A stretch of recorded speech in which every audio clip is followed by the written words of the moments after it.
জনাব হক, আপনারা ৪৫ বছর ধরে এই ব্যবসায় আছেন। জি। তো পাটের একসময় স্বর্ণালী দিন ছিল, এবং সেই সময়কার যদি কিছু তথ্য আমাদের বলেন। ধরেন আমাদের জুট মিলটা পাকিস্তান আমলের শেষের দিকে শুরু হয়েছিল। তখন ২-৩ বছরের মধ্যেই আমরা এক্সপ্যানশন প্ল্যানে ছিলাম, যখন নাকি দেশ স্বাধীনতার পর্যায়ে চলে গেল গিয়ে। তারপর পরই তো মিলটা ন্যাশনালাইজড হয়ে গেল গিয়ে। আমরা মিলটা ফেরত পাই 1983-তে।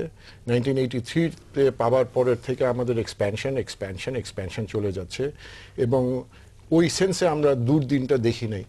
বাট আমাদের এক্সপ্যানশন বলে যে আমরা সুদিনই নিজেদের জন্য তৈরি করে নিয়েছি। পাটের বর্তমান অবস্থাটাকে আপনি কিভাবে মূল্যায়ন করবেন জনাব নাসির?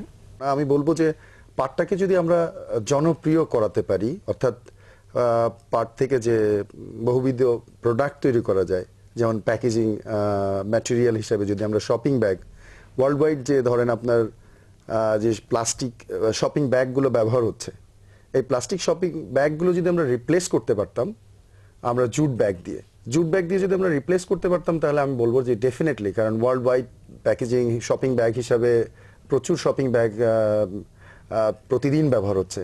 তো এটাকে আমরা যদি এই শপিং ব্যাগগুলোকে কনভার্ট করতে পারতাম জুট ব্যাগে, তো জুট ব্যাগে যদি করতে হয়, তার জন্য আসলে সেই ধরনের মানে সেই আর্টিকেলটাকে সেই শপিং ব্যাগের রিপ্লেসমেন্ট হিসাবে সেই আর্টিকেলটাকে সেইভাবে ডেভেলপ করতে হবে।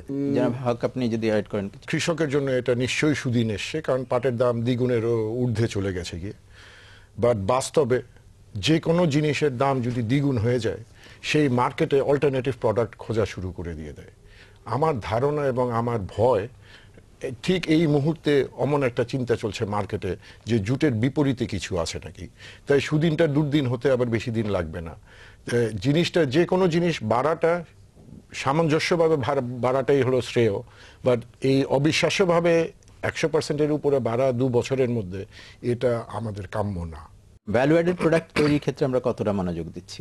ভ্যালু অ্যাডেড প্রোডাক্ট হিসেবে যেগুলো ইন্ডিয়াতে করছে, ইন্ডিয়াতে যেসব প্রোডাক্টগুলো করে আমাদের দেশে, আসলে সেরকমভাবে আমরা এই ভ্যালু অ্যাডেড প্রোডাক্ট আমরা তৈরি করতে আমাদের কন্ট্রিবিউশন হয়তো বিলো 10%। আমার ধারণা আরো কম। আমাদের দেশে কি উদ্যোক্তারা এদিকে এগিয়ে আসছে না কেন? মানে ইংলিশে একটা কথা আছে, চিকেন অ্যান্ড এগ সিচুয়েশন। আমরা মার্কেটটাও বুঝতেছি না, কিংবা বুঝলেও ওখানটা এগিয়ে যাবার ক্ষমতা নাই। কারণ এটা বেসিক প্রোডাক্টটা হলো আপনার ওভেন ফ্যাব্রিকের থেকে প্রোডাক্টটা তৈরি হচ্ছে, তার মানে চটের থেকে তৈরি হচ্ছে। এখন চট যেই মিলগুলো করতো, সেই মিলগুলোর মাজা ভেঙে গেছে গিয়ে। তাদের জন্য একটা নতুন করে উদ্যোগ নেয়া, মেশিনারি ইনভেস্টমেন্ট করা, ওই ফিনান্সিয়াল ক্ষমতাটা নেই আর কি। দক্ষ ব্যবস্থাপনা, কর্পোরেট কালচার ইত্যাদি বিষয়ে মনোযোগী, এবং একটা ইন্ডাস্ট্রি করতে গিয়ে যেমন ফিজিবিলিটি স্টাডি করা, এইসব ক্ষেত্রে আপনার মনে হয় যে এই শিল্পের উদ্যোক্তারা কতটা মনোযোগী?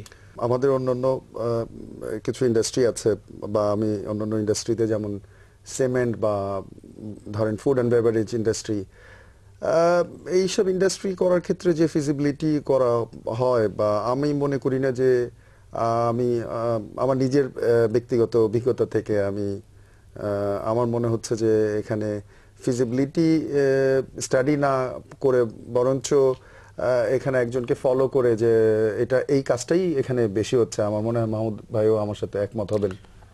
আমার কথাটা নাসির ভাইয়ের কথাটা টেনে, যে ডেমনস্ট্রেশন এফেক্টটা বেশি হচ্ছে, যে কিছু মিল ভালো করছে দেখে আমিও যদি এটা করি তাহলে ভালো হবে। বাট গ্রোথটা কোথায় হচ্ছে? আমাদের গ্রোথটা হচ্ছে স্পিনিং সেক্টর। স্পিনিং সেক্টরটা কাকে ফিড করছে? স্পিনিং, আমাদের ইয়ার্নটা এক্সপোর্ট হচ্ছে কার্পেট ইন্ডাস্ট্রিতে। এখানটায় এটা গার্মেন্টস ইন্ডাস্ট্রি কিংবা টেক্সটাইল ইন্ডাস্ট্রি থেকে অনেক ভিন্ন। কার্পেট লুম কটা বিক্রি হচ্ছে, ওই রেটে গ্রোথ হবে। সেই লুম বেচা হচ্ছে, আমার ধারণা ম্যাক্সিমাম 3-5% ক্যাপাসিটি রিকোয়ারমেন্ট বাড়ছে বিশ্ববাজারে। বাট আমাদের গ্রোথ সেই তুলনায় অনেক বেশি হচ্ছে। তাতে গিয়ে আমরা একটা রিস্কে যাচ্ছি যে ফিজিবিলিটি স্টাডি ছাড়া ডেমনস্ট্রেশন এফেক্ট দিয়ে আমি মিল করলে ওনার মতো ভালো করব, এটা কিন্তু সবসময় হবে না। এটা না হলে এই ফিজিবিলিটি স্টাডি ছাড়া কোনো ইন্ডাস্ট্রি করাটা খুবই রিস্কি। আমরা আবার আলোচনায় ফিরবো একটি